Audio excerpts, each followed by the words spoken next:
하나님의 말씀은 구약성경 잠언 17장 1절에서 7절에 있는 말씀입니다. 구약성경 잠언 17장, 제가 가진 성경으로 구약성경 929페이지입니다. 찾으셨으면 제가 한 절 읽고 여러분들이 한 절 읽고 마지막 절 7절은 다 같이 읽도록 그렇게 하겠습니다. 구약성경 잠언 17장 1절에서 7절에 있는 말씀입니다. 마른 떡 한 조각만 있고도 화목하는 것이 제육이 집에 가득하고도 다투는 것보다 나으니라. 슬기로운 종은 부끄러운 짓을 하는 주인의 아들을 다스리겠고 또 형제들 중에서 유업을 나누어 얻으리라. 도가니는 은을, 풀무는 금을 연단하거니와 여호와는 마음을 연단하시느니라. 악을 행하는 자는 사악한 입술이 하는 말을 잘 듣고 거짓말을 하는 자는 악한 혀가 하는 말에 귀를 기울이느니라. 가난한 자를 조롱하는 자는 그를 지으신 주를 멸시하는 자요, 사람의 재앙을 기뻐하는 자는 형벌을 면하지 못할 자니라. 높은 자는 노인의 면류관이요 아비는 자식의 영화니라. 거짓말을 하는 것도, 다 같이 읽겠습니다. 시작. 거짓말을 하는 것도 미련한 자에게 합당하지 아니하거든 하물며 거짓말을 하는 것이 존귀한 자에게 합당하겠느냐. 아멘. 네, 잠언은 우리가 어떻게 십자가의 은혜와 복을 일상 가운데 누릴 수 있느냐를 우리에게 가르쳐주는 책입니다. 그런 점에서 잠언은 굉장히 중요한 책입니다. 그죠? 일상 가운데서 어떻게 그 복을 누릴 수 있느냐 하는 것입니다. 누릴 수 있느냐를 기록한 책입니다. 그래서 단순하게 처세수를 적은 책이라고 하면 곤란합니다. 일상 가운데 정말 우리가 복을 누리는 방법, 은혜를 누리는 방법을 우리에게 이야기해 주고 있기 때문입니다. 지난주에 이어서 저는 여러분들과 함께 이렇게 연단하라, 삶을 연단하라에 대해서 계속해서 이어서 말씀드리려고 합니다. 지난주 설교를 여러분 기억하시는지는 모르겠어요. 절망을 버리고 희망을 연단하라. 전혀 처음 듣는 표정으로 앉아 계시는데 감사합니다. 그래야 목사도 밥 벌어먹고 살죠, 그죠? 그죠? 절망을 버리고 희망을 연단하라. 그 다음에요, 좀 어감이 좀 이상하긴 하지만 연대를 연단하라, 그렇게 제가 말씀을 드렸습니다. 오늘은 여러분들과 함께 무엇을 연단해야 되느냐, 복음의 은혜를 누리기 위해서 우리가 말을 연단해야 됩니다. 입술을 연단할 필요가 있음을 제가 여러분들하고 좀 나누려고 합니다. 사람은요, 마음에 가득한 것을 입으로 말합니다. 마음에 가득한 것을 입으로 말합니다. 그냥 말하지 않습니다. 마음에 가득한 것을 말합니다. 그래서 누가복음 6장 45절에 보면요, 선한 사람은 마음에 쌓은 선에서 선을 내고 악한 자는 그 쌓은 악에서 악을 내나니 이는 마음에 가득한 것을 입으로 말함이니라. 예수님께서 그렇게 말씀하셨습니다. 마음에 가득한 것을 입으로 우리는 입으로 이렇게 말하게 됩니다. 그죠? 그래서 이게 참 인생이 다 우리는 복 받을 거라고 생각합니다. 왜냐하면 예수님을 믿었으니까요.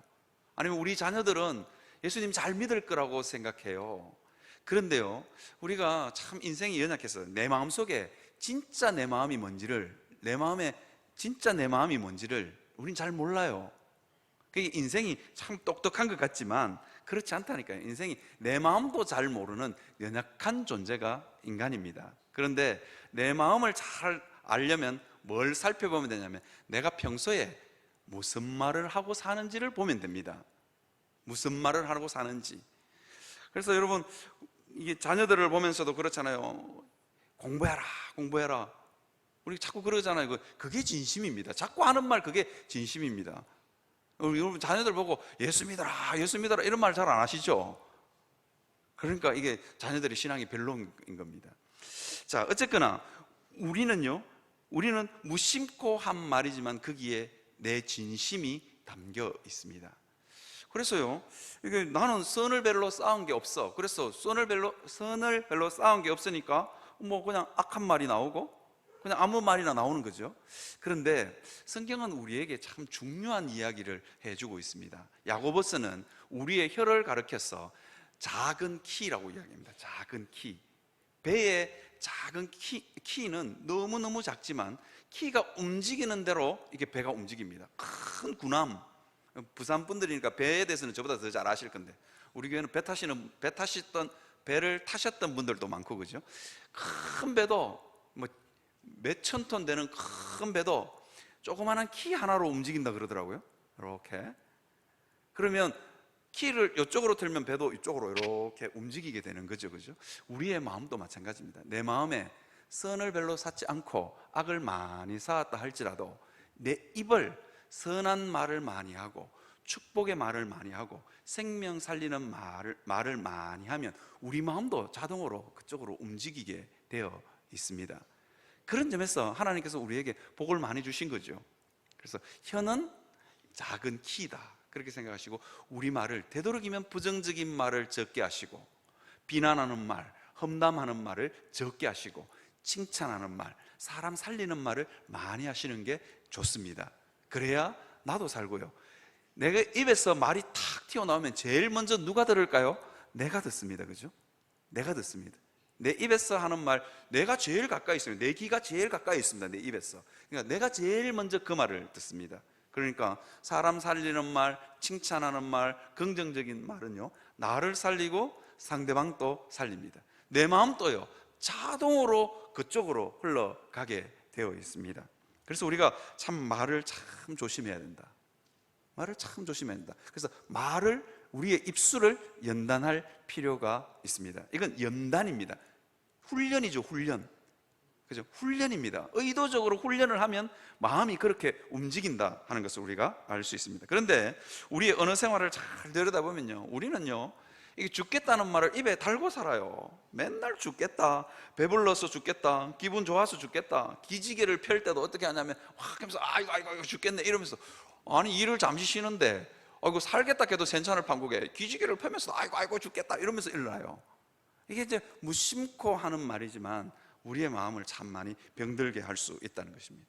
여러분, 이게 내 입에 짜증이 붙어 있고 원망이 붙어 있고 한숨이 붙어 있으면 그 사람의 인생은 한숨과 짜증으로 채워질 확률이 굉장히 많습니다. 굉장히 높습니다. 그 한숨과 짜증을 듣고 자란 자녀도 그럴 수 있습니다.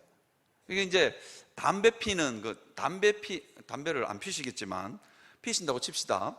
담배를 피는 사람 옆에 있는 것만으로도 이게 폐암 걸릴 확률이 확 높아지잖아요. 그죠? 누군가가 원망하고 불평하고 부정적인 말을 자꾸 하면 그거는 나를 죽이고 내 옆에 있는 사람을 죽입니다. 그 제일 많이 내 옆에서 내 말을 제일 많이 듣는 사람이 누굴까요? 내 배우자, 내 자녀입니다. 그런 점에서 우리는 의도적으로 우리의 혀를 훈련할 필요가 있습니다. 긍정적이고 사람 살리고 축복의 말로 자꾸만 할 필요가 있습니다. 죽겠다는 소리가 나올 때마다 우리는 그렇게 해야 되는 것입니다. 잠언은요, 끊임없이 이 말의 위력에 대해서 잠언 곳곳에서 말하고 있습니다. 제가 어제 설교를 준비하기 위해서 잠언을 2번을 읽었습니다. 곳곳에서 말에 대해서 이야기합니다. 말을 조심해라. 말에서 악한 게 나온다. 말에서 생명이 나온다. 말은 우리 영혼을 살리는 양약이다. 또 반면에 말은 악한 자의 입술에서는 독이 나온다. 뭐 그렇게 자꾸 이야기합니다. 잠언은 끊임없이 우리에게 말의 위력에 대해서 이야기하고 있습니다. 잠언 18장 21절에 보니까요, 죽고 사는 것이 혀에 달렸나니 혀를 쓰기를 좋아하는 자는 혀의 열매를 먹으리라. 우리의 죽고 사는 게 어디에 달렸다고요? 혀에 달렸대요. 그리고 우리는요, 뭘 먹고 산다고요? 밥 먹고 사는 게 아니라 혀에 이 발음을 잘해야 되는데 혀의 열매를 먹고 사는 존재들입니다. 그런 점에서 우리는 이 말의 위력을 실감하고 살아야 됩니다.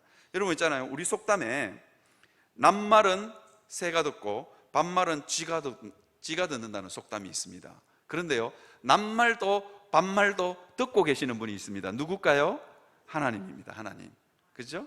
낱말도 반말도 다 듣는 사람, 하나님. 그 하나님이 살아 계시다니까요. 내 하는 말 그대로 듣고 계신다니까요. 어느 집사님이 아들이 너무 애를 먹였어. 진짜로 애를 먹였어. 뭐 PC방을 갔다 왔는지 뭘 했는지 모르겠지만 아들이 진짜로 애를 먹였어. 어느 집사님이 하도 뭐라 그래야 될까요? 하도 속이 뒤집혀가지고 자녀에게, 그 아들에게 한마디 했대요. 이 아무데도 쓸데없는 놈아, 나가서 썩어 죽어라 이놈아, 이렇게 욕을 했대요. 그 말을 탁 떨어지는데 아들의 표정이 확 어두워지더래요. 그리고는 하나님이 그 순간 자기에게 말씀해요. 네가 말한 대로 그대로 갚아주리라. 그러니까 이 엄마가 깜짝 놀래가지고 회개하고, 하나님, 아닙니다, 아닙니다. 우리 아들한테 그렇게 하시면 안 됩니다. 그리고 이 엄마가 욕을 바꿨대요. 욕을. 아들이 애 먹일 때마다 욕을 바꿨습니다. 어떻게 바꿨는지 아세요? 야, 이 하나님의 축복받을 놈아, 집 나가도 복에 깔려 살 놈아, 그렇게 욕을 바꿔서 욕을. 여러분, 우리 예수 믿는 사람은 욕을 해도 좀 품격 있게 할 필요 있습니다. 좀 바꿔야 됩니다. 야, 이 하나님이 축복할 놈아, 집 나가도 복에 깔려 살 놈아, 그렇게 욕을 해야 됩니다. 그렇게 욕을 하니까 평상시 같으면 아들이 엄마가 그렇게 말을 하면 눈을 부라리고 집을 나가는데, 그렇게 욕을 하니까 아들이 뭐라 그러냐니까, 왜 하나님까지 덜먹이고 날리고 이러면서 지방으로 슬며시 들어가더랍니다. 이게 축복의 말이 가지고 있는 위력입니다. 이 세상에 자기 잘되라고 하는 말, 자기에게 헛된 말 싫어할 사람이 아무도 없다는 게, 이게 인생입니다. 그런 점에서 우리는 축복의 말을 흘려보낼 필요가 있습니다. 여러분, 우리는 혀의 열매를 먹고 사는 사람입니다. 여러분, 그냥 교회에 와서 기도하는 것만 하나님이 들으신다고 생각하면 곤란합니다. 하나님은요, 우리가 일상 가운데서 하는 그 말을 다 듣고 계십니다. 일상 가운데 하는 말 다 듣고 계십니다. 어쩌면요, 기도보다도 우리가 평상시에 하는 그 말이 우리의 진짜 소원일 수도 있고 우리의 진짜 진심일 수 있습니다. 그래서 하나님이 그거 듣고 말한 대로 하나님께서 갚으신다니까요. 그래서 우리는 말을 참 조심해야 됩니다. 진짜로 말을 조심하고, 되도록이면 부정적인 말은 적게 하고 긍정적이고 축복의 말, 사람 살리는 말을 해야 됩니다. 그러면요, 나도 살고 다른 사람도 살게 되는 것입니다.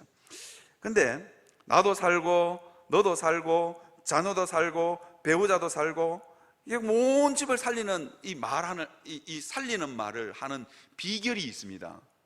비결이 있는데, 그게 뭐냐면 부정적인 말은 적게 듣고 적게 듣는 게 중요합니다. 적게 듣는 게. 이게요, 사람이 참 웃기는 게요, 들어온 대로, 사람의 마음에는 들어온 대로 말을 하게 되어 있습니다. 그래서 어르신들이 좀 계시지만, 인풋이 적으면 아웃풋도 적습니다. 들어오는 게 적으면 나가는 게 적다고요. 이게 이제 무슨 말이냐면 이런 겁니다. 어느 날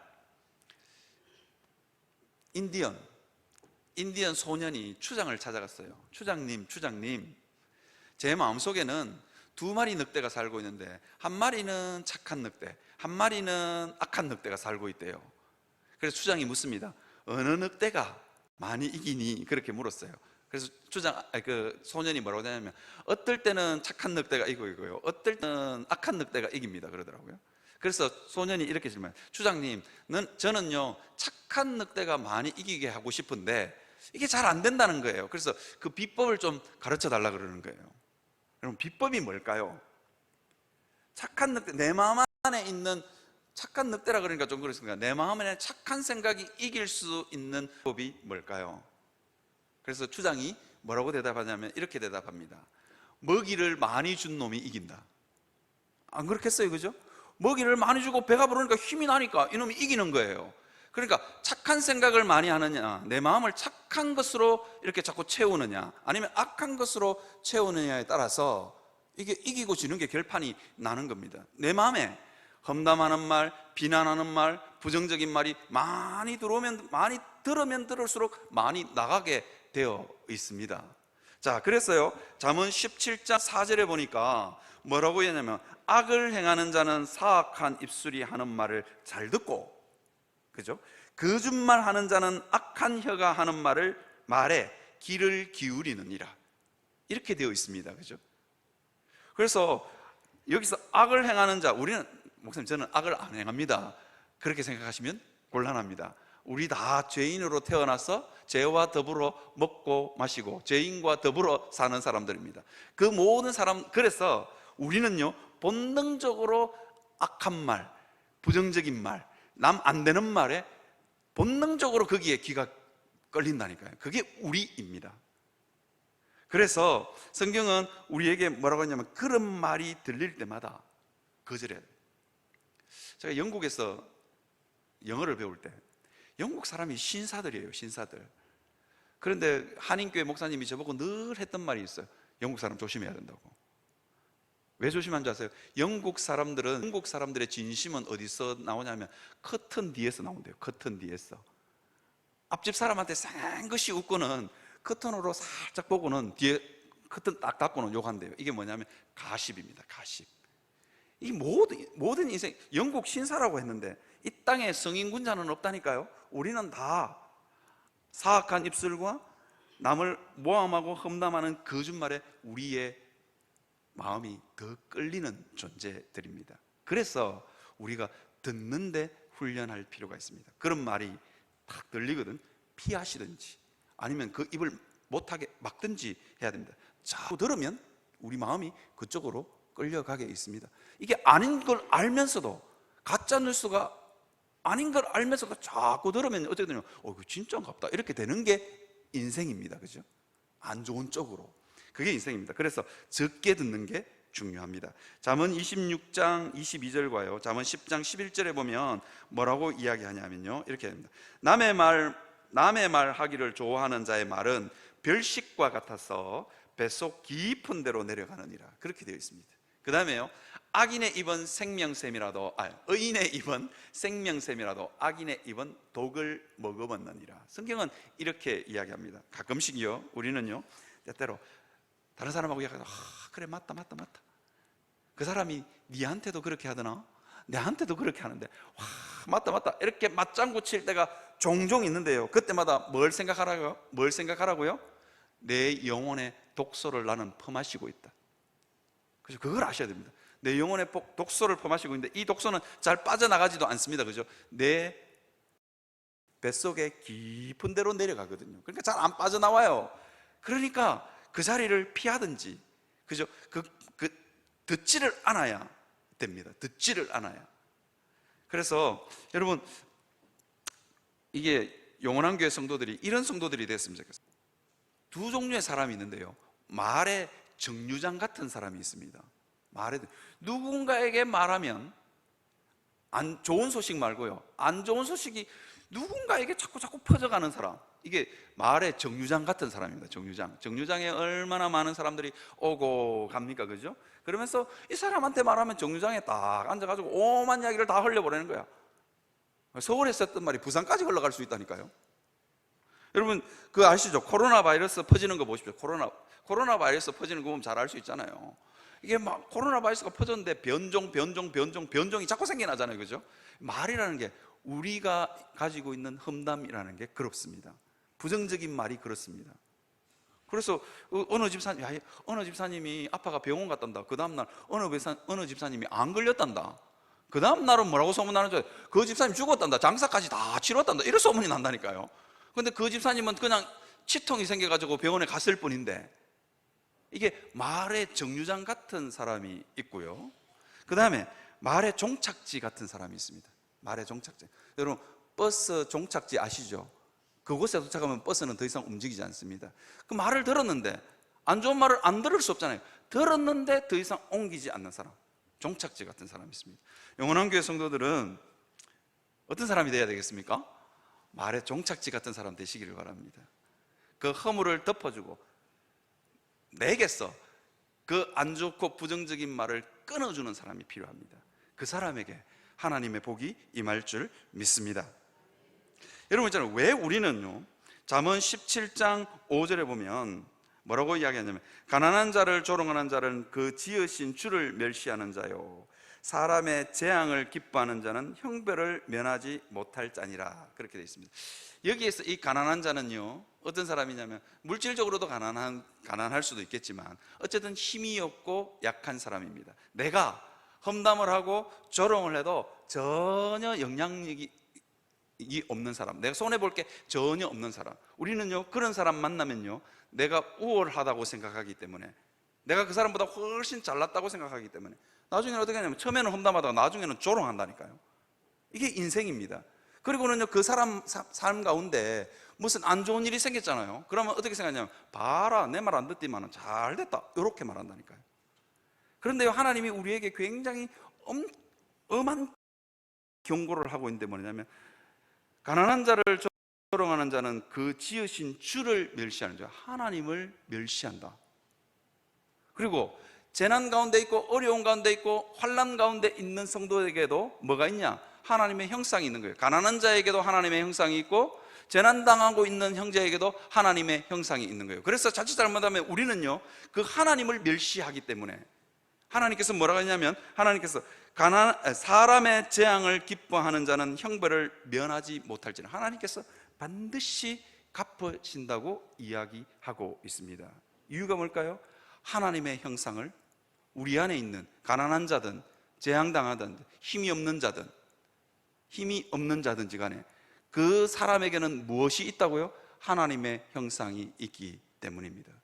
그래서 여러분 한번 제 손을 한번 제 이야기를 한번 들어보십시오. 만약에 우리 집에 아이가 3명이 있는데 여러분들 중에 누가 우리 아이를 욕하는 사람이 있으면 제가 좋아할까요? 안 좋아할까요? 그 욕하는 게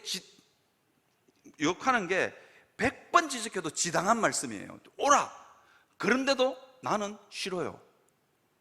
그리고 주일학교 다니는 꼬맹이들이 쫓아와가지고요, 뭐라고 하냐면, 목사님, 우리 집에 애 하나 이름 대면서 누구가 오늘 잘못했는데 선생님한테 손바닥을 맞았어요. 아주 고소했어요. 이렇게 하면 저하고 어떻게 될까요? 원수 됩니다, 그날로. 제가 그 앞에서는 그랬나 컸지만 뒤돌아서서는 저놈의 자식 한번 두고 보자 이래 되는 겁니다.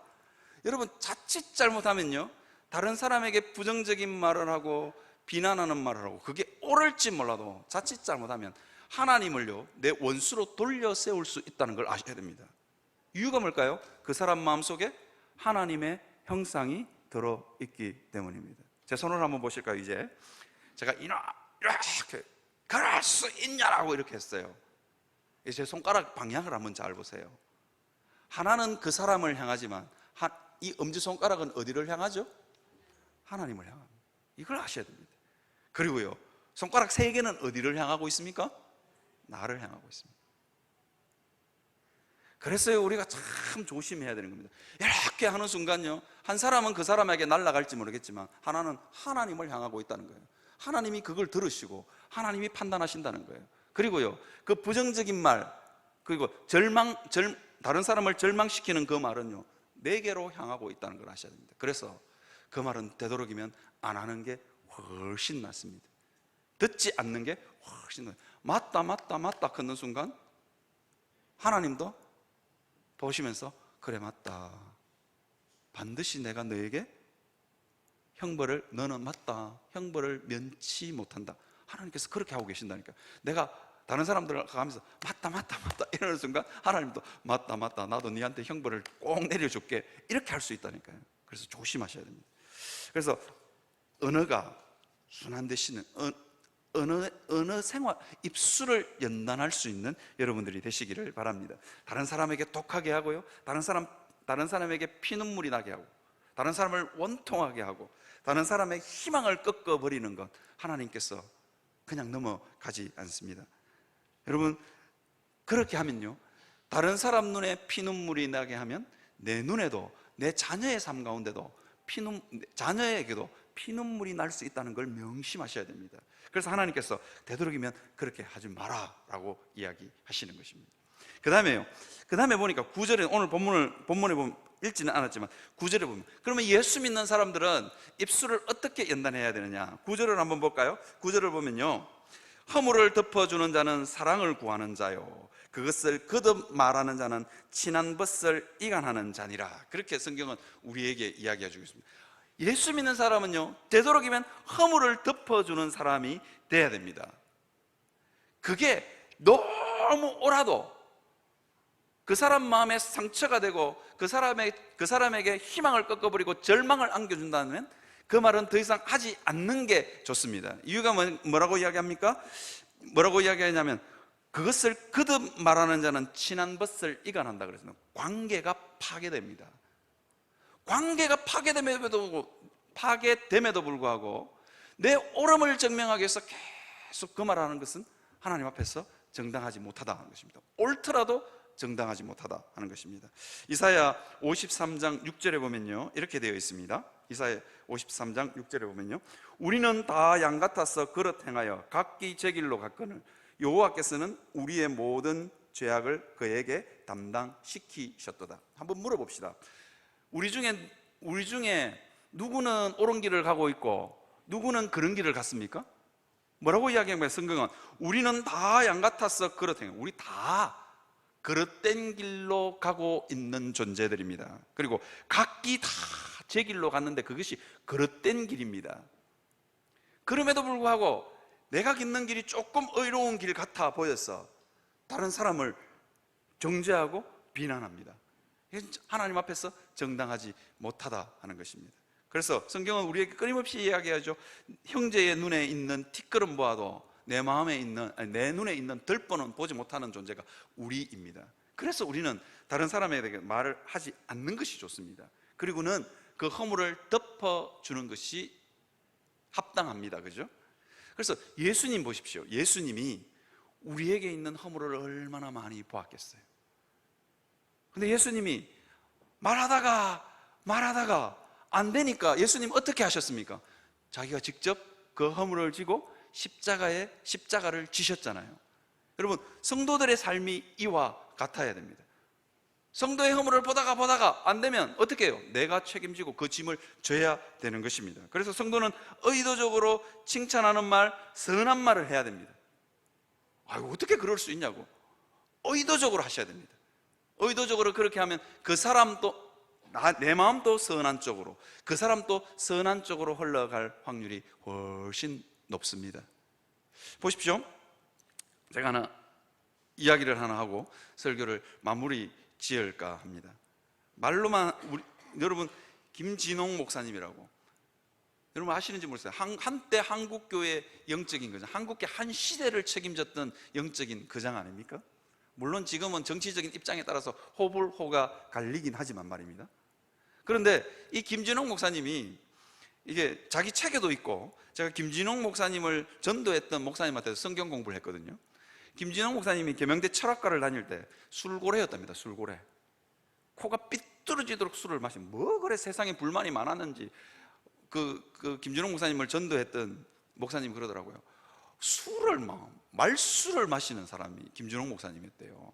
그래서 김진홍 목사님이 수도가에서 술을 잔뜩 먹고 비틀거리고 집에 들어와서는 뭐 하냐면 토하는 거예요. 토하는 거. 수도가에서 옥 하고 토하는 거예요. 그럼 그걸 보고 있는 어머니의 마음이 어땠을 것 같습니까? 그런 자식은 어째야 됩니까? 등짝을 그냥 한 대씩 후려 쳐야 되는 거 아닙니까? 그런데 이 어머니가 굉장히 지혜로운 어머니였던 것 같아요. 뭐라고 하냐면 그 아들의 등짝을 두드리면서, 저 얼마나 마음이 상하겠어요, 그죠? 근데 그 아들의 등짝을 두드리면서 우리 아들이 왜 이럴꼬, 우리 아들이 왜 이럴꼬 그러는 거예요. 그러면서 말하냐면 아이고 목사될 우리 아들이 왜 이럴꼬. 그러니까 이 김진홍 목사님이 그 이야기만 들으면 목사될 우리 아들이 왜 이럴꼬 그 소리만 들으면 술이 확 깨는 거예요. 술을 한참 마시다가도 오늘 또 집에 가서 우리 엄마가 목사될 우리 아들이 왜 이럴꼬 그 소리가 듣기 싫어서 술을 적게 마셨다는 거예요. 안 토할 정도로 마시고 집에 갔다는 거예요. 여러분, 인생이 다 이런 겁니다. 선한 말, 착한 말을 하면 그것이 언젠가는 돌아옵니다. 그러니까 그 술고래 목사님이 한국교회 한 시대를 책임지는 목사님이 될 줄 누가 알았겠습니까? 그 작은 시작은 어디서 시작됐다고요? 어머니의 말 한마디. 아이고 왜 이럴꼬 왜 이럴꼬 목사될 아들이 왜 이럴꼬. 여러분, 오늘 신앙생활 잘 안 하는 자녀들 이렇게 집에 이렇게 명절이라고 오시거든. 여러분, 좀 전도를 해도 좀 대담하게 하셔야 됩니다. 장로될 아들이 우리 와 이럴꼬 이렇게 이야기해야 됩니다. 교회 좀 야야 교회 좀 가라 이걸로는 안 됩니다. 아이고 우리 장로될 아들이 왜 이렇게 교회를 안 갈고 이렇게 하셔야 됩니다. 그 정도는 하셔야 됩니다. 그래서 여러분, 이 한 시대를 책임지는 목사님이 이렇게 태어납니다. 이분은요 보니까 좌파도 칭찬하는 목사님. 이게 이제 어떤 거냐면요, 여러분 말로만 다 하면 금육처럼 오면 누군지 제가 가르쳐 드리겠습니다. 성녀의 아들로 태어나서 절에서 먹고 자라서 동국대 국문과를 졸업한 우리나라 한 시대를 풍미했던 유명한 소설가가 있습니다. 이게 이제 유명한 소설, 우리나라의 대하소설이라는 대하소설은 다 베스트로 자기가 썼던 모든 소설들을 베스트셀러로 만들었던 유명한 작가가 있습니다. 성녀의 아들로 태어나서, 어떻게 성녀가 아들을 낳았는지 몰라. 아들로 태어나서 절에서 먹고 동국대 국문과를 졸업하고, 그리고 완전 좌파 중에 좌파. 그런데 이 소설가도 김진홍 목사님은 칭찬하더라니까요. 진짜로 예수 마음으로 민중을 잘 돌봤던 목사라고. 욕하는 사람이 별로 없어요. 그 정도로 위대합니다. 그 위대한 한 목사의 삶이 어떻게 시작됐다고요? 왜 이럴꼬 왜 이럴꼬, 목사 될 아들이 왜 이럴꼬. 그 말이 한 사람의 인생을 바꿔 놓습니다. 여러분들이 꼭 참고, 정말로 예수님이 내 죄를, 우리 죄를 담당하신 것처럼, 예수님이 십자가에서 자기를 부인하신 것처럼 여러분들이 입술을 부정하고 입술의 의지를 꺾고 그냥 막 한번 그냥 욕이라도 한 판 하고 싶은 그 마음 다 내려놓고, 그죠? 칭찬하고 살리고 희망을 북돋아주는 말을 하시는 여러분들 되시기를 바랍니다. 그래야 여러분들에게, 여러분 자신에게 생명의 역사가 흘러가고, 그래야 여러분 자녀들에게, 여러분 가정에 정말로 애먹이는 남편 보면서 아이고 장로될 우리 남편이 왜 이럴꼬, 이렇게 하셔야지. 말이야 하면서 바가지를 빡빡 긁으면 그냥 바가지 긁히는 존재가 됩니다. 그냥 바가지가 됩니다. 바가지를 긁으면 바가지가 되는 겁니다. 애먹이는 남편 보고는 아이고 장로님 될 우리 남편이 왜 이럴꼬, 이렇게 하셔야 됩니다. 그래서 칭찬의 말, 사람 살리는 말을 흘려 보낼 수 있는 영원한 교회 성도들 다 되시기를 주님의 이름으로 축원합니다. 그 복을 누리시는 여러분 되시기를 주님의 이름으로 축원합니다.